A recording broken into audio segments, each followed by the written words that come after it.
8 more grain silos collapsed at Beirut's port after succumbing to damage from the devastating 2020 explosion, a third major collapse in a month. A cloud of dust rose over the port after the collapse, which brought down the last of the northern block of silos that was more heavily damaged in the blast and where a fire had been burning since July. More details on this later in the news. Good evening. I'm CJ Hero. And I'm Nina Richie Alago Flores. This is Mata ng Agila International. And now for the headlines. Classes and government work suspended as Florida slightly weakens, but storm signals are still up. Senate Blue Ribbon Committee starts its probe on the botched importation of 300,000 metric tons of sugar. The Marcos administration has declared an all-out war against online sexual exploitation of children. Nearly 100 people died in Afghanistan floods. And Iglesia ni Cristo extends its Care for Humanity project in Winnipeg, Canada.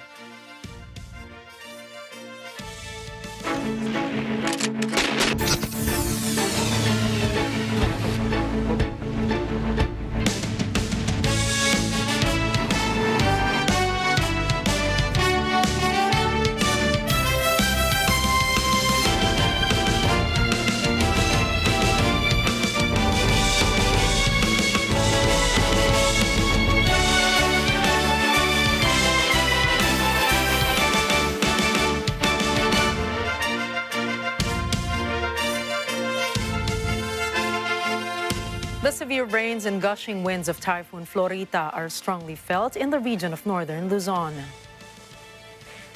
According to the initial report of the Cagayan Provincial Information Office, 2 persons were dead when a Victory Liner bus toppled on the national highway of Barangay San Manuel, Nagilan, Isabela due to its slippery roads brought by the strong rains and winds. 2 individuals were injured due to a fallen tree in Tuguegarao, Cagayan. A closed van skied and fell on a canal along the Maharlika Highway, Amulong, because of zero visibility due to the severe rain. There were also a number of trees that had fallen at Maribay Street, Ugag Sur, Tuguegarao, as well as in Barangay Tanza and Balzayin East, Tuguegarao City, that caused a power outage. The waters in the Pinakanawan River and Solana Highway is feared to overflow due to severe flooding. Authorities also began to evacuate residents in 7 provinces in Cagayan since the floods already reached the people's houses. 156 families and 159 individuals were evacuated in Babago, Igig, Gonzaga, Gataran, Apari, Peña Blanca, and Alacapan. The local government quickly responded to the situation and immediately gave aid to the victims of Typhoon Florita. Malacanang suspends work in the government sector and classes in public schools in areas affected by severe tropical storm Florita from Tuesday afternoon until Wednesday. President Marcos, during the cabinet meeting, said he is closely monitoring the situation in typhoon-hit areas. Eden Santos has the details. President Ferdinand Marcos Jr. has suspended government work and classes in all levels of public schools as severe tropical storm Florita batters National Capital Region and nearby provinces. The Office of the Press Secretary said the Office of Civil Defense and the National Disaster Risk Reduction and Management Council, or NDRRMC, recommended the suspension. Press Secretary Trixie Cruz Angeles said the suspension would cover the areas of Cavite, Laguna, Rizal, Bulacan, Zambales, Bataan, and Metro Manila. Nag-issue na po kami ng announcement na ang trabaho at saka pasok sa lahat ng level in the public sector ay suspendido na po today and tomorrow. Angeles said they are leaving to the discretion of the private sectors if they would suspend work and classes, but the palace have recommended it. Sa pribadong sektor, base yon doon sa discretion ng employers. Okay? Pero rekomendado na isuspindi na rin. In his opening remarks during the cabinet meeting held at Malacanang Palace this morning, President Marcos said he is closely monitoring the situation as severe tropical storm Florita poses risk to people and properties in several areas in northern Luzon. Eden Santos reporting for Mata ng Agila International. Trusted, connected, on point.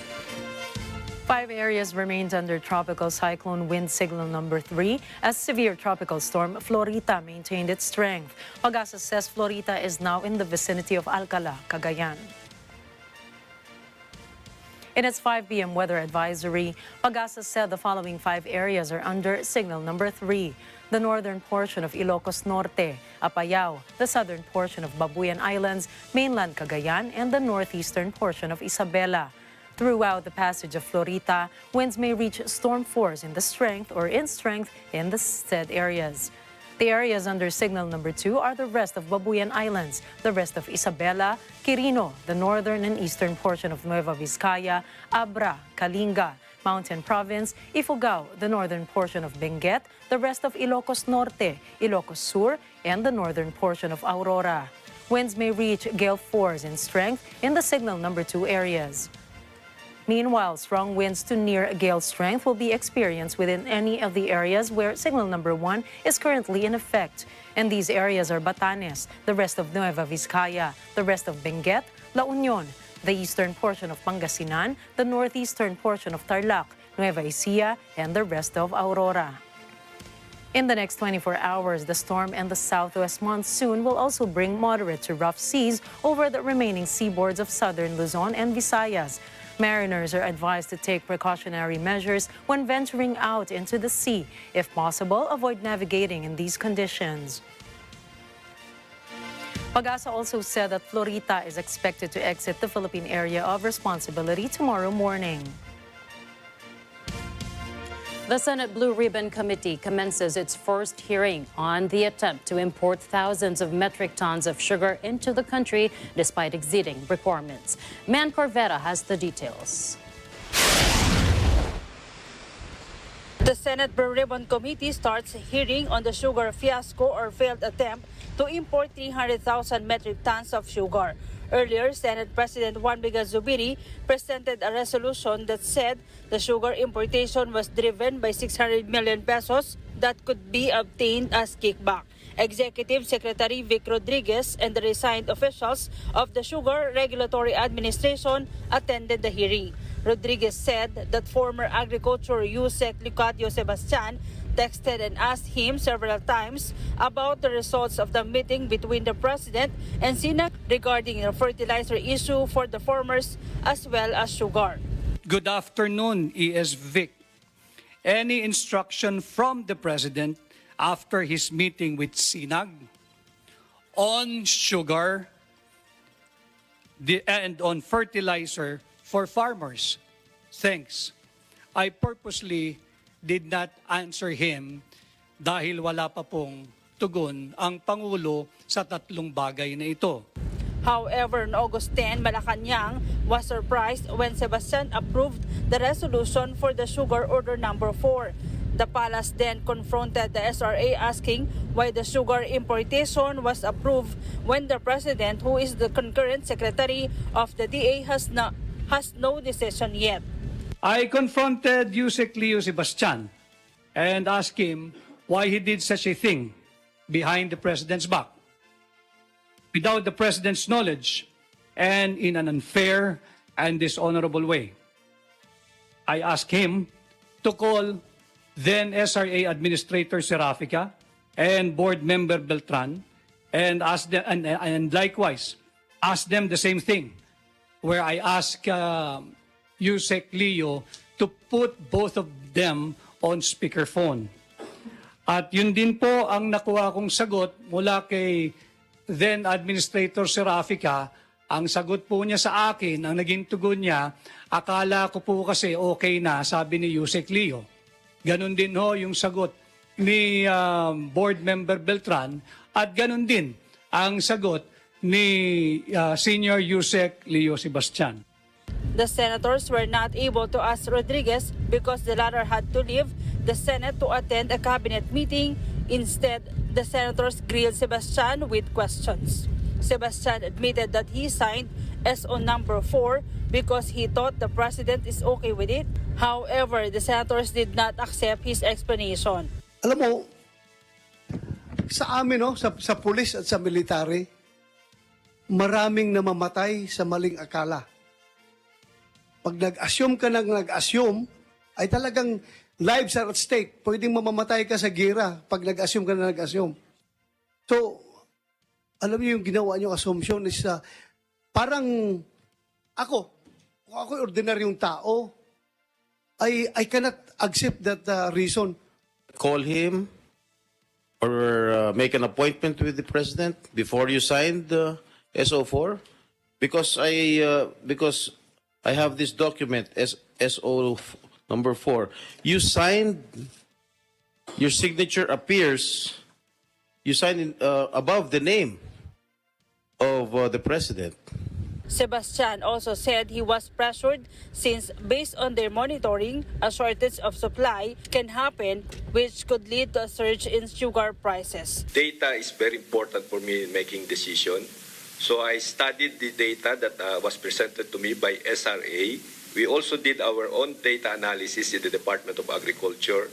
And it convinced me, Your Honor, because I always make my decision also based on those things, that there is really a big problem when it comes to the supply of sugar, that we have to act. Meanwhile, Senate President Juan Miguel Zubiri is convinced that Sebastian has cohorts. It is baffling, Zubiri said, why would Sebastian approve the importation when, according to the SRA data, there is an excessive supply of sugar? The center even showed thousands of sacks of sugar stored in warehouses after the customs raid. This is in addition to the 1,000 metric tons of imported sugar last July 26 that is yet to arrive. Sino po talaga umudyok sa'yo na kailangan po natin mag-import to convince you to import this or to sign sugar importation order? Or who in the board convinced you about this sugar order number 4? Former SR Administrator Hermenegildo Serafica admitted that he was the one who drafted SO number 4. The senators called Serafica asking him why did he preempt the president's decision. Yung kayang order ngayon na walang pasok ngayon, si Pangulo talaga yon or someone, again, akala niya can sign for the president? You see the problem that this brings. I don't know you, Yusek, and I have nothing against you, but for me, sugar is such a big issue, farmers, pero napakalaking issue din po yung pwedeng pumirma for the president. Pag pumirma ka for the president, ibig sabihin ang Pangulo mismo nagsabi sa iyo na pwede kang pumirma sa pangalan niya. Serafica pointed that it was Sebastian who gave the go signal for SO number 4. He also said that they consulted 5 stakeholders such as the National Federation of Sugarcane Planters. But Lamata said the SRA convinced them into believing that it was President Bongbong Marcos who ordered the importation when the truth was, it was the SRA's decision all along. We signed because who are we to question the wisdom of the President? But we signed all refined. What happened po when SO4 was made, half was raw or brown, half was refined. We never signed for that, Your Honors. We can never allow brown sugar to be imported because Negros is already milling.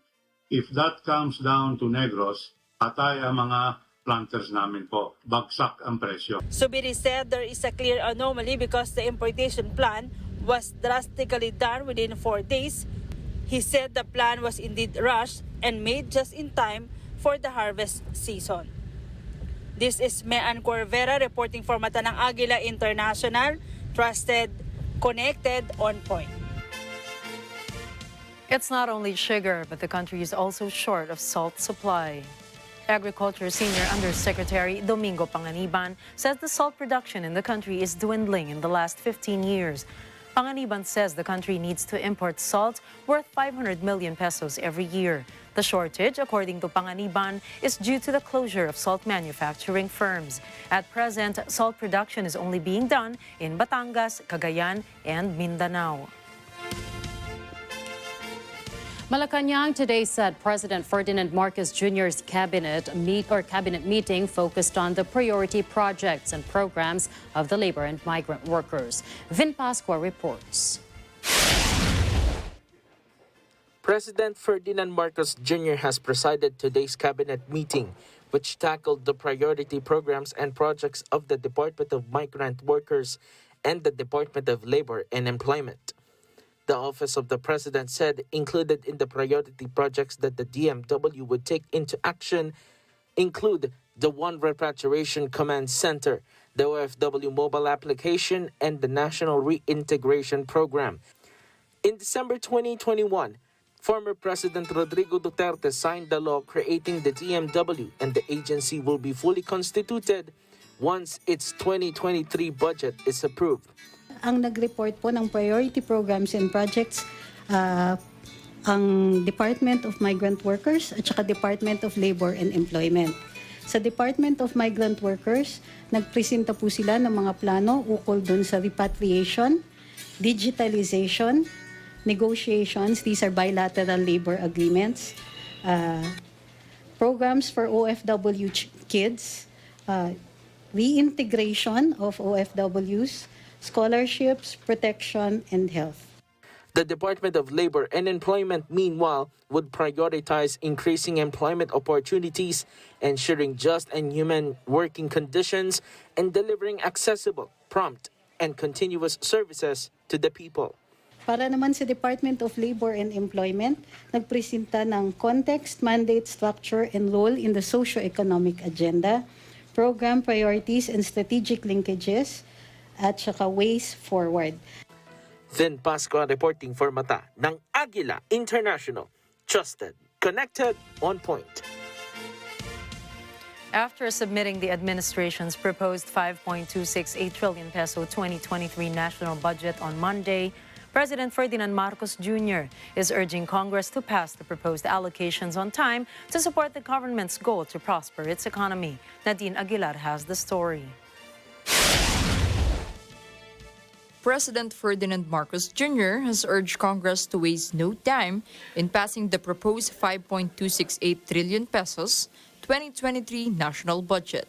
In his budget message, the president told Congress that the proposed 2023 national budget will help the government fund the projects toward economic growth and transformation. He added that the government must not waste more time in turning this dream into a reality. Included in the proposed budget is the 1.196 trillion pesos for the infrastructure projects or the Build Better More or BBM. Budget Secretary Amena Pangandaman told House reporters that the BBM program was an expansion of the previous Duterte administration's Build Infrastructure Modernization Initiative. Priority in the infrastructure programs will also cover the augmented funding requirements for various foreign-assisted railway projects. Yung DPWH core programs po, much of it po is for asset preservation program po, maintenance and rehabilitation and reconstruction of roads, network development programs po to expand the connectivity and road systems across the country. We also have the bridge program po, construction and maintenance and repair of bridges, and yung mga convergence programs po natin with Department of Tourism, DepEd, DA, and DTI. And related po dun sa Build Better More program natin, which is an expansion of the Build program. Our programs po under the DOTR, which I also mentioned earlier. Of course, kasama din po dito yung mga social infrastructure that we're going to construct po under the yung sa BASF po for Department of Education, our classrooms, and for the Department of Health po, yung ating mga health facilities po that we're going to construct next year po. Thank you po. The Department of Budget and Management expects Congress to forward the spending bill to Malacanang for signing by the first or second week of December. Nadine Aguilar, reporting for Mata ng Agila International. Trusted, Connected. On point. The Philippines has logged its fourth case of monkeypox. The Department of Health said the 25-year-old patient is in isolation after confirming his infection of the virus via RT-PCR test at the Research Institute for Tropical Medicine, or RITM. The patient has no known travel history to or from any country with confirmed cases of monkeypox. The DOH has identified 14 contacts of the patient. One is currently in an isolation facility, while 6 are in quarantine. The health department said the country's 4 monkeypox cases are unrelated. The first case has already recovered and was discharged from isolation as of August 6. The second and third cases are still in home isolation and stable condition. Unlike COVID-19, monkeypox can be transmitted through close, sustained physical contact with those who have rashes or open lesions.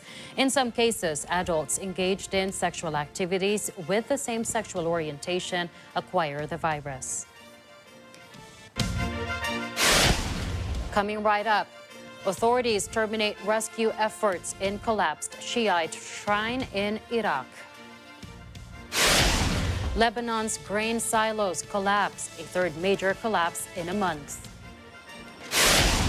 And Malaysia's highest court upholds former Prime Minister Najib Razak's 12-year jail sentence for corruption. More stories from around the globe when Mata ng Agila International returns.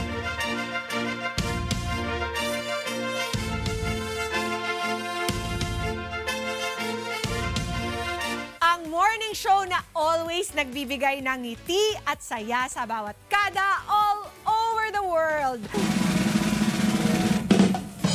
Tara na't ma-inspire at ma-amaze sa kwento ng mga bawat kada na nagwagi sa anumang hamon at pagsubok ng buhay. Itago na mga remote control at tumambay lang dito sa paborito niyong barkada sa umaga, ang Kada Umaga! Dahil kayo ang bida dito.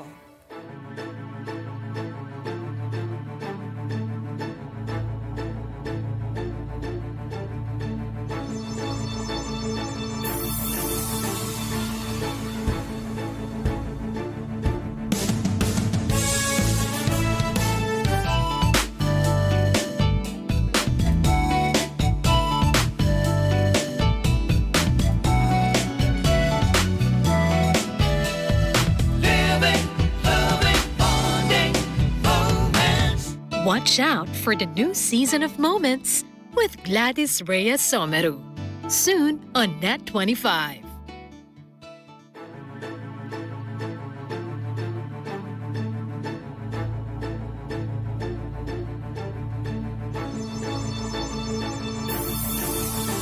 Natalo ka dun. Berlus. Titigan mo to, makakalimutan mo si Junjun. Sino si Junjun? Kita mo nakalimutan niya. Sushoot ang bola, tatakbo, kukunin kung bilog or ekib dun sa square. Kung sino ang unang makabuo ng line. 3-point! Abangan nyo ang sabi or Showbiz Artista Blind Item! Dito lang sa Quezon City!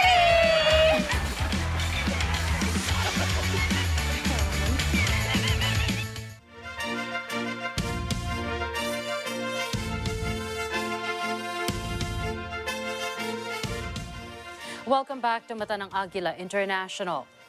Flash flooding has killed at least 95 people, injured hundreds of others, and swept away thousands of homes in Afghanistan, according to authorities. The deaths occurred across 10 provinces over the past 10 days, according to authorities, as the country swims from an economic and humanitarian crisis exacerbated by Western sanctions imposed after the Taliban returned to power last year. The extreme weather also comes as neighboring Pakistan experiences relentless flooding. The Disaster Management Authority there said floods have killed 820 people since mid-June, with nearly 320,000 houses damaged or destroyed and 129 bridges affected. Deputy Minister of Disaster Management Maulawi Sharafuddin Muslim told news agencies emergency food assistance had been dispatched to many flood-affected areas. Muslim also said aid organizations had promised to deliver emergency assistance, but it may not be enough since winter is arriving soon. The official expressed concerns over affected families that do not have shelter to live under since the flash floods have either completely destroyed their farms or damaged their harvests. Afghanistan has recently been hit by a series of natural disasters and extreme weather events, including an earthquake in June that killed more than 1,000 people. The death toll in the Iraqi Shiite shrine collapse on Sunday has risen to 8. 3 more bodies were pulled from the rubble, including a child, 5 women, and 2 men. 3 children have been rescued and are in hospital, but they are in good condition. However, authorities have terminated the rescue operations. Earlier, authorities said 6 and 8 people were believed to have been trapped in the debris. They also reported to the press that the shrine was partially buried as the result of a landslide. Officials added that the shrine remains closed to the public. 8 more grain silos collapse at Beirut's port after succumbing to damage from the devastating 2020 explosion, becoming the 3rd major collapse in a month. A cloud of dust rose over the port after the collapse, which brought down the last of the northern block of the silos that was more heavily damaged in the blast and where a fire had been burning since July. French civil engineer Emmanuel Durand who has installed sensors on the silos, said the remaining southern block is more stable and not at imminent risk of collapse. Authorities said the silos absorbed much of the impact of the massive explosion of haphazardly stored ammonium nitrate fertilizer that killed more than 200 people on August 4, 2020. Meanwhile, the remaining grain stocks ferment in the summer heat, but the other silos already collapsed last July 31st and on August 4. Public Works Minister Ali Hamye earlier announced that the government had agreed to reserve 25,000 square meters of the port to build new grain silos. Flash flooding has hit several U.S. parks in southern states as weather disasters continue to plague the country. The devastation can be seen in an aerial shot of the Dallas, Texas neighborhood of Ciagoville. Rescue efforts are underway as many people were forced out of their homes by rising flood waters. Heavy rain is also wreaking havoc in parts of Texas. Elsewhere in the country, a search continues for a hiker who was swept away in flood waters on the weekend in Zion National Park in Utah. In Moab, Utah, the downtown area was left under a meter of water as heavy rain deluged the city. In New Mexico's Carlsbad Caverns National Park, about 200 people had to be evacuated after being trapped for several hours by rising waters. The outlook isn't good as forecasters predict more precipitation throughout the southern U.S. for the rest of the week. 4 tourists are dead and 16 injured after the minibus they were traveling in crashed into a ravine in Peru. The tourists had been visiting Peru's famous Machu Picchu World Heritage Site. Officials said 2 of the dead are from Colombia, while the other 2 have yet to be identified. Among the injured were tourists from Canada, France, Israel, Greece, Argentina, the Netherlands, and Peru. The accident happened Sunday night, about 100 kilometers from the city of Cusco, the former Incan Empire capital, which is the main departure point for people who visit Machu Picchu. Road accidents are common in Peru, where speeding, poor road surfaces, a lack of road signs, and little control by authorities make the problem worse. The murder of journalist Daria Dugina was orchestrated and carried out by Ukrainian secret services, the Russian Federal Security Service claims. In a statement, the FSB said that Ukrainian national Natalia Vovk carried out the bombing. Vovk arrived in Russia with her teenage daughter on July 23 and rented an apartment in the building in Moscow where the victim also lived. Vovk and her daughter attended a gathering on Saturday where Dugin was giving a lecture and his daughter was present, the FSB said. Investigators stated that a bomb was planted under the Toyota Land Cruiser Prado SUV Dugina used to leave the event. Vov detonated the bomb remotely, killing Dugina as she was driving on a highway. Vov then left with her daughter for Estonia on Sunday. She also used a car with a license plate from the Donetsk People's Republic when entering Russia, but replaced it with a Kazakhstan license plate when driving in Moscow and a Ukrainian plate when crossing into Estonia, the FSB said. In the document purportedly belonging to Vov, she is listed as Natalia Shaban. Shaban was also the last name Vov's daughter used when entering Russia in July. Up to this moment, Kyiv has not yet commented on the issue. Daria was killed while returning from a conservative family gathering held in Moscow region. She was the daughter of anti-Western author and political commentator Alexander Dugin. Like her father, she was known for her vocal support of the Russian military operation in Ukraine. Washington denies suggestions it is stalling a potential agreement to resurrect the Iran nuclear deal after a final draft was circulated. The notion that we have delayed this negotiation in any way is just not true. We are encouraged by the fact that Iran appears to have dropped some of its non-starter demands, such as lifting the FTO designation of the IRGC. But as you've heard from us over the past couple of days, there are still some outstanding issues that must be resolved. Price says after the EU sent the proposed text to both Tehran and Washington in late July, Iran responded with several comments. He says this is the reason it has taken them some additional time to review those comments and to determine U.S.'s own response. Earlier Monday, EU Foreign Policy Chief Joseph Borrell, who is leading the effort to bring the United States and Iran together in agreement, suggested Washington was now slowing the process.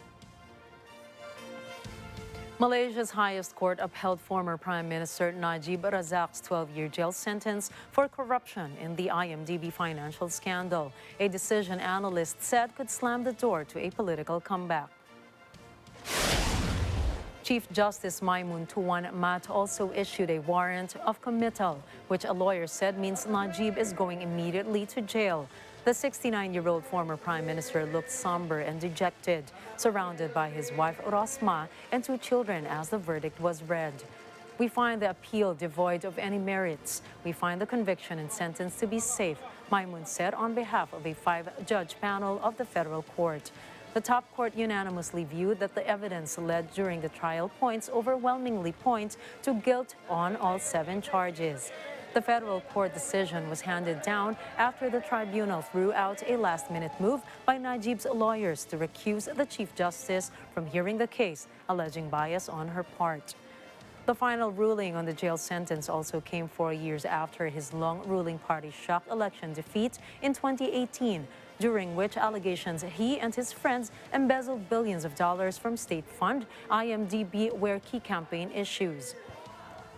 A lower court in July 2020 found Najib guilty of abuse of power, money laundering, and criminal breach of trust over the transfer of 42 million ringgit, or $10.1 million, from SRC International, a former unit of state fund, IMDb, to his bank account. An appellate court in December denied his appeal, prompting him to go to the federal court for a final recourse. You've heard the decision of the federal court. Verdict was read by the learned Chief Justice. Of course, we are very sad because we lost the appeal. Cases of online sexual exploitation of children in the country have increased by more than 200%, especially at the height of the COVID-19 pandemic. To address the serious problem, the Marcos administration has declared a war against child pornography and online sexual exploitation of children. Moira Encina has the full details. The Marcos administration has declared a war against online sexual child exploitation. In a joint news conference in Malacanang, a joint task force headed by the DOJ and DSWD vowed to address the serious problem. Justice Secretary Crispin Rebulla said prior the assumption of the administration in June, President Marcos have already expressed concern on the matter. We are declaring a war on this. So kaya magkakasama kami dito ngayon sa kwartong ito. Lahat na ng pwedeng gawin ng bansa para dito. 100% of law enforcement is here, as well as 100% of jails and correction facilities are here.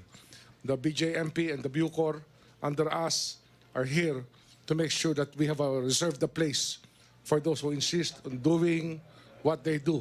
No? The cabinet officials are referring to reports that the Philippines is #1 in terms of child pornography and online sexual exploitation of children, something that the country is not proud of. Data shows that online sexual exploitation of children increased by 280% at the height of the COVID-19 lockdowns. Philippine Special Envoy to United Nations Nikki Teodoro added that technology make it easier for perpetrators to market the children. Lockdown played a big part of parents actually, may I say, prostituting their children online, marketing their children online for profit. Then the fact that it's easy to put up a site, you put one, you can have 10 at the same time. So it's technology that's made it easier for these perpetrators to market their children or our children. And it's gotten easier and it's gotten more lucrative. Interior Secretary Benhur Abalos for his part cited the joblessness of many during the COVID-19 pandemic might also contributed in the increase of this crime against children. Rebulla warned those behind the heinous crime against children and vowed to use the full force of the law to run after the perpetrators. And if there are people who do not cooperate but have an indirect or indirect participation, we will not hesitate to charge anybody who helped perpetrate a crime of this nature. We will not hesitate to prosecute anybody who cooperates directly or indirectly in this nature. Tandaan natin, no? What will deter people para umiwas ang tao sa ganitong gawain yung isang bagay lang, no? Certainty of punishment. Na sila'y mahuhuli at sila'y parurusahan. The NBI said the agency is prioritizing OSIC cases. The Bureau secured 29 convictions against perpetrators from 2019 and has 46 ongoing investigations against child pornography. The PNP has launched 250 operations since 2019 and has filed 228 cases against perpetrators involved in OSIC. The Philippines' counterparts from the UK, US, the Netherlands, and Australia also helped the country in running after these child predators. Moira Encina reporting for Mata ng Agila International. Trusted, connected, on point. Coming right up, New Yorkers panicked as the state registered its first pediatric monkeypox case. Former U.S. President Donald Trump sues the Justice Department over raid in his Mar-a-Lago residence. And Iglesia ni Cristo extends Care for Humanity project in Winnipeg, Canada. Please stay tuned. We will be back after this short break.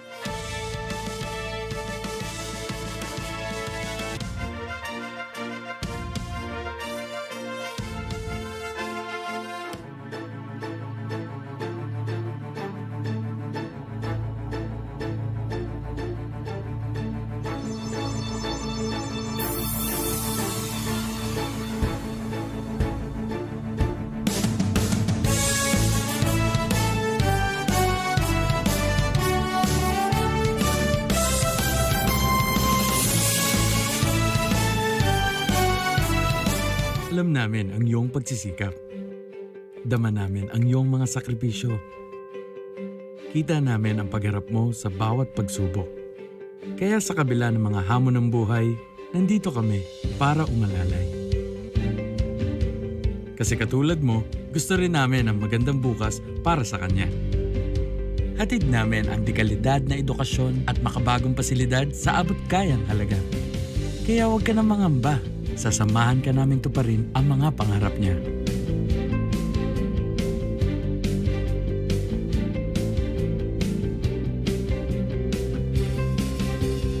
Maaasahan mong sulit dito ang mga pinagsikapan mo. Sa aming mga makabagong pasilidad at sistema ng edukasyon. mailalabas natin ang angking talino at mga kakayahan niya. Kahit sa munting halaga, makakasiguro ka na makakasabay siya sa mabilis na pag-ikot ng mundo. Sa New Era, karamay mo kami sa bawat hamon. Kaagapay mo kami sa bawat hakbang. Kasama mo kami sa bawat ngiti at tagumpay.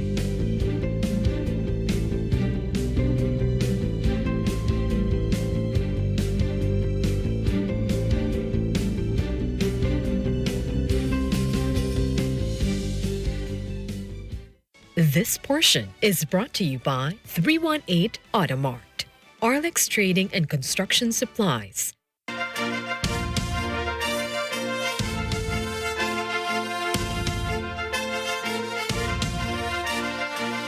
We bring you more news here on Mata ng Agila International.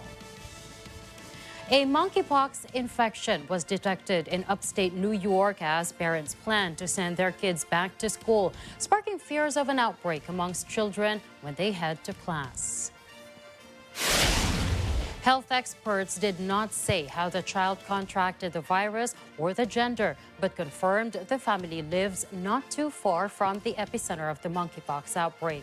The U.S. has recorded over 14,000 cases of the monkeypox disease, causing concern that recently reopened college campuses could send numbers sky high. A Chinese research vessel accused by India and the United States of spying activities left Sri Lanka's Chinese-run port of Hambantota on Monday after a week-long stay. Colombo allowed the Yuan Wang 5 to visit the deep-sea port on the condition that it would not engage in research in Sri Lankan waters. Both India and the United States had raised security concerns over the ship's visit to Sri Lanka, with New Delhi lodging a complaint, a move that delayed the visit by a week before Colombo announced a U-turn. A harbor official said their pilot is on board and the ship is leaving port, being guided out by tugboats, given the port of Jiangyin as their next destination. The vessel, said to be carrying about 400 crew, had set off from Jiangyin in China's Jiangsu province in mid-July. Shipping analytics websites described the Yuan Wang 5 as a research and survey vehicle. But, according to Indian media, it is a dual-use spy ship. For his part, the Chinese ambassador to Sri Lanka, Chi Zhenchong, said the port call was part of normal exchanges between the two countries. There was no send-off ceremony at the Hambantota port, which has been run since 2017 by a Chinese state-owned company that took out a 99-year lease on it for $1.12 billion, less than the $1.4 billion Sri Lanka paid a Chinese firm to build it. New Delhi is suspicious of Beijing's increasing presence in the Indian Ocean and activities in Sri Lanka, seeing both as firmly within its sphere of influence. Former U.S. President Donald Trump has asked a judge to freeze the Justice Department's investigation of files seized from his Mar-a-Lago home. In a lawsuit, Trump's legal team asked that an independent lawyer be appointed to oversee the documents that FBI agents took earlier this month. Trump is also suing for a more detailed list of exactly what was taken from his estate and is asking for the government to return any item which was not in the scope of the search warrant. According to the FBI, 11 sets of classified files were taken from Trump's Florida estate last August 8. The former president is being investigated for potentially mishandling documents. U.S. presidents must transfer all of their documents and emails to a government agency called the National Archive, and the FBI is investigating whether Trump improperly handled records by taking them from the White House to Mar-a-Lago after he left office in January 2021. Trump has continuously denied any wrongdoing and said the items were declassified. In the 27-page document filed in a Florida court, Trump's legal team accuses the Justice Department's search as simply wanting the camel's nose under the tent so they could rummage for either politically helpful documents or support efforts to thwart President Trump from running again. President Donald J. Trump is the clear front-runner in the 2024 Republican presidential primary and in the 2024 general election, should he decide to run, it says. Now, law enforcement is a shield that protects Americans. It continues. It cannot be used as a weapon for political purposes. Meanwhile, the Department of Justice said in a brief statement that prosecutors were aware of Mr. Trump's lawsuit and would respond in court. New cuts that will reduce Colorado River water usage in several U.S. western states will be made next year. Anna Cui has the details.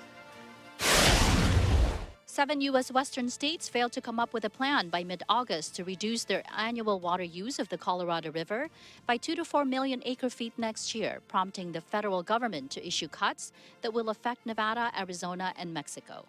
The Tier 2 water reduction will decrease Nevada's water share by 8%, Arizona's by 21%, and Mexico's by 7% in 2023.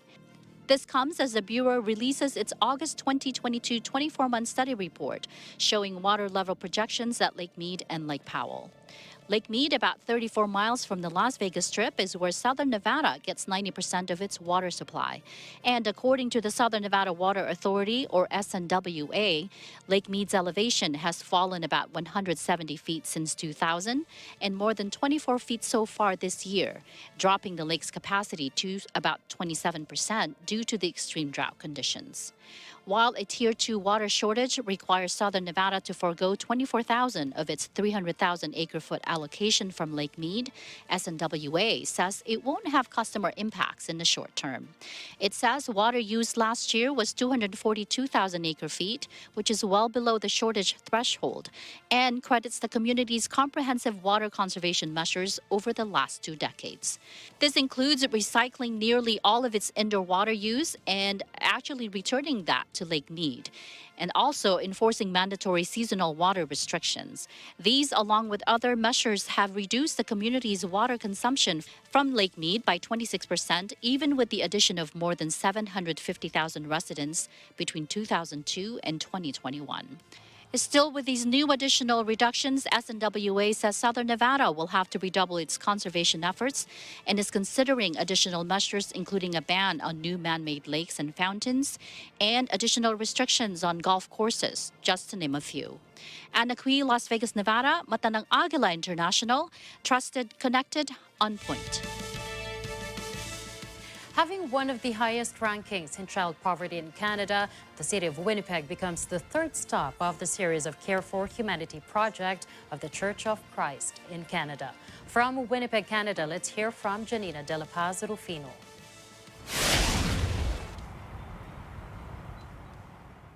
Known as the heart of the continent and sitting as the largest city in the Canadian prairies, Winnipeg is one of the culturally richest cities in Canada. It adds more reason for families wanting to choose Winnipeg as their home. But even beautiful cities have their hardships, like for Brianne, a longtime resident in Winnipeg. Lived in the community on and off for roughly 13, 14 years. As a single mom in Winnipeg, Brianne Snively knows the struggles of being a single mom and caring for 3 children. But it was an eye-opener when thinking the worst couldn't be the worst for families like hers throughout the province of Manitoba. And even as the government has put in place mechanisms to further address the growing need of assistance in fighting poverty against children and their families, the worst would never be the worst through a timely event that would address the immediate needs of families like Brianne in Winnipeg. Iglesia de Cristo or the Church of Christ, through the Felix Y. Manalo Foundation, wants to help lighten the suffering experienced by those enduring and living with poverty. Manitoba has the highest child poverty rate, and Winnipeg, Manitoba, is the second because they have 39.6% of child poverty rate. Winnipeg, Canada is not exempted from those being affected by the widespread poverty. 1 out of 8 people, that is equivalent to 92,000 people, are experiencing poverty here in Winnipeg. Yes, the city government is trying to do their best, trying to solve this worsening problem concerning poverty. And they also incorporate the culture of caring. In the same essence, the Iglesia ni Cristo, through the mandate of our executive minister, brought the care for humanity here in Winnipeg, Manitoba, in order to help the people in times of great need.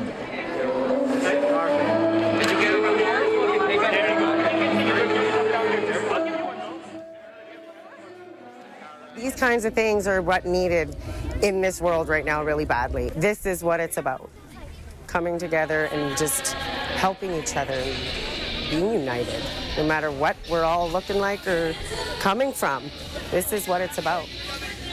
A timely surprise and assistance for residents in Winnipeg through the Care for Humanity project of the Felix Y. Manalo Foundation, the outreach arm of the Church of Christ. This project aims to help those living in poverty-stricken communities.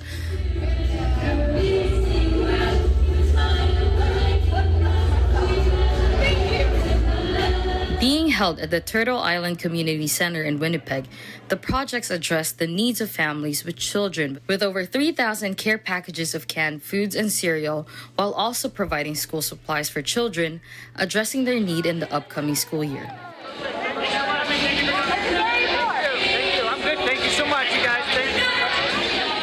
Care for the community, we care for our fellow men.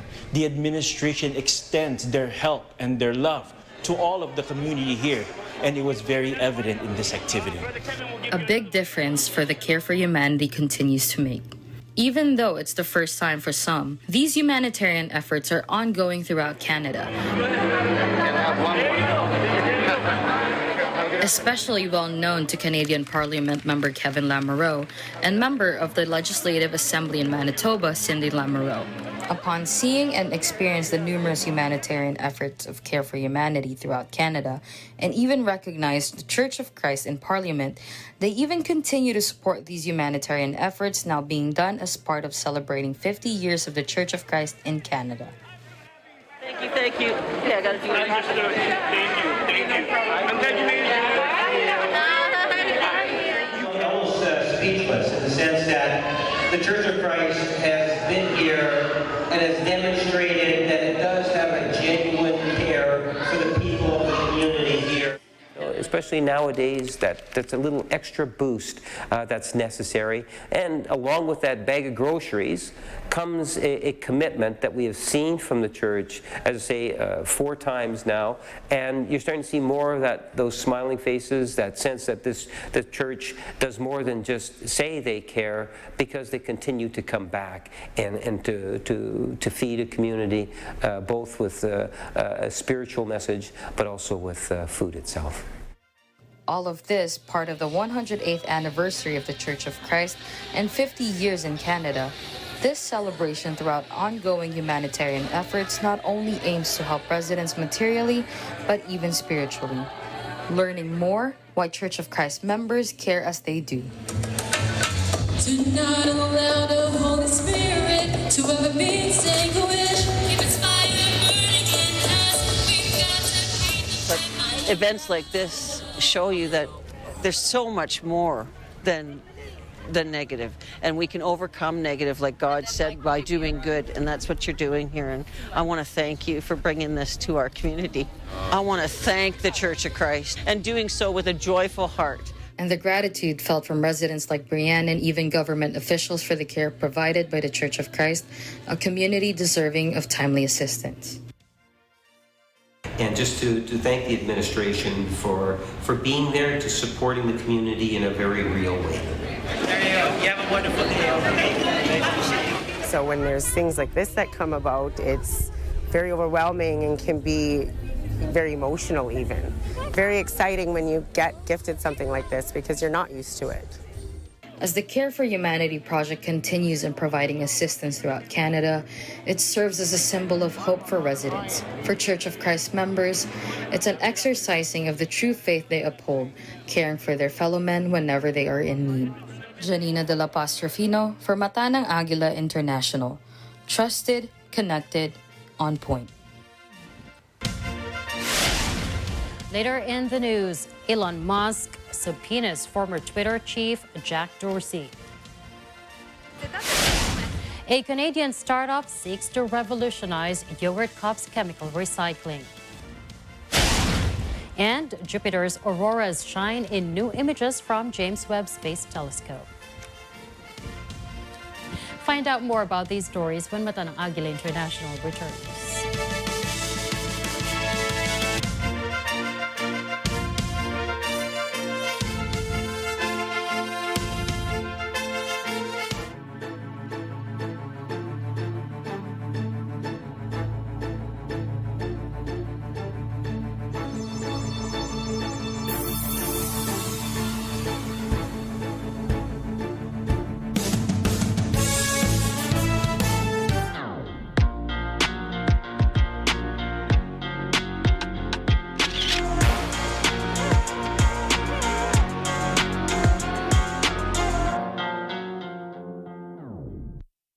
Mga ka-shoppers, magandang tanghali at magandang buhay sa inyo lahat. Na-miss din namin ang 2 oras na kung saan puno ng tsikahan. Lantita ka, anong kinalaman nito sa pag-aayos at pagpapaganda ng mga buhok? Sir Joe, kasi nung bata pa po ako, tinuruan na ako ni Lola, ni Inay. Tawanan. How are you there, Karen? How are ya? How are you? And what time is it there now, Karen? Kainan at... Pero, partner, ikaw mo. Sige.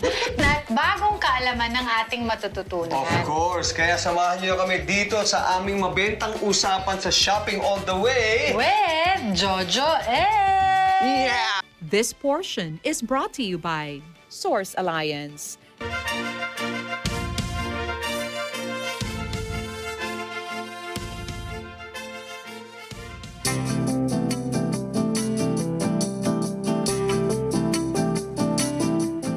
Even if they are presented as 100% recyclable, the vast majority of yogurt cups never become yogurt cups again. But Pyrowave, a startup company near Montreal, has developed an innovative process to recycle plastic using a microwave.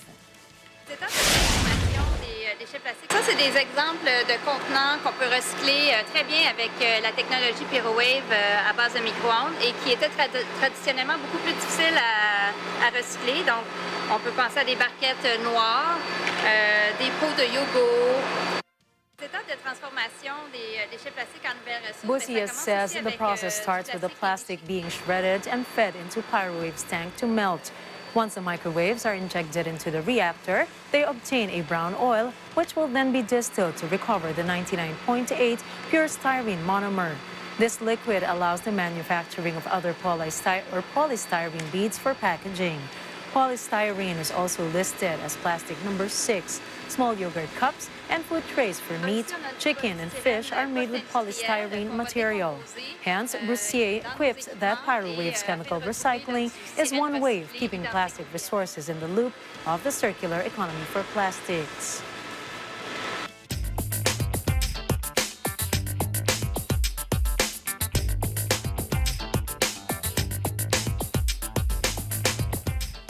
Elon Musk has served former Twitter boss Jack Dorsey with a subpoena in a hunt for material to help him get out of buying the giant social media platform for $44 billion as agreed. Records made public show Dorsey was served with a legal order to give Musk any communications or documents related to the takeover deal inked in April, as well as information touching on false or spam accounts or how Twitter calculates the number of its active users. The subpoena asks for anything Dorsey has on the topics dating back to January of 2019. Tesla boss Musk, the world's wealthiest man, has accused Twitter of fraud, alleging the company misled him about key aspects of its business, particularly the number of accounts that are actually spam or automated bots instead of people. The company accuses Musk of contriving a story to escape a merger agreement that he no longer found attractive. Rival lawyers have been serving subpoenas for weeks, seeking documents or depositions from a wide range of people connected with the buyout, running Twitter's business, and even with a holding company formed by Musk. The Twitter deal included a provision that if the deal fell apart, the party breaking the agreement would pay a termination fee of $1 billion under certain circumstances. Twitter has urged shareholders to endorse the deal, setting a vote on the merger for September 13. While fielding questions at a recent Tesla shareholders meeting, Musk was asked whether his potential ownership of Twitter might distract from his running of the electric car company.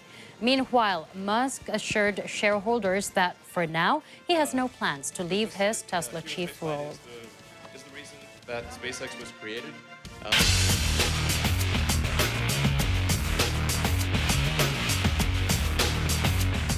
Athletics icon Usain Bolt has moved to trademark a logo showing his signature victory celebration pose.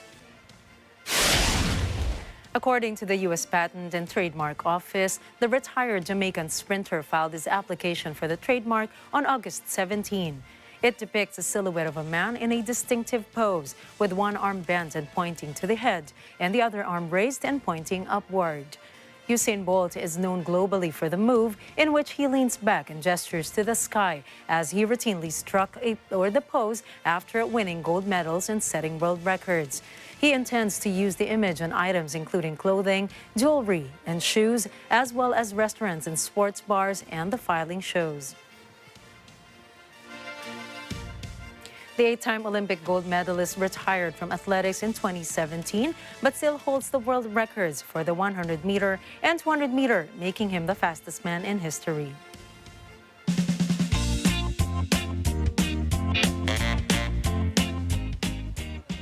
The world's newest and biggest space telescope is flashing Jupiter as never before, auroras and all.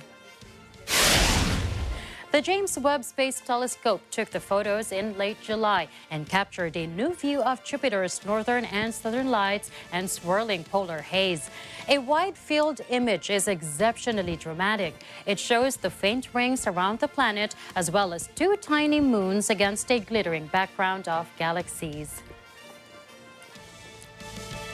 According to the U.S.-French research team, the infrared images were artificially colored in blue, white, green, yellow, and orange to make Jupiter's features stand out.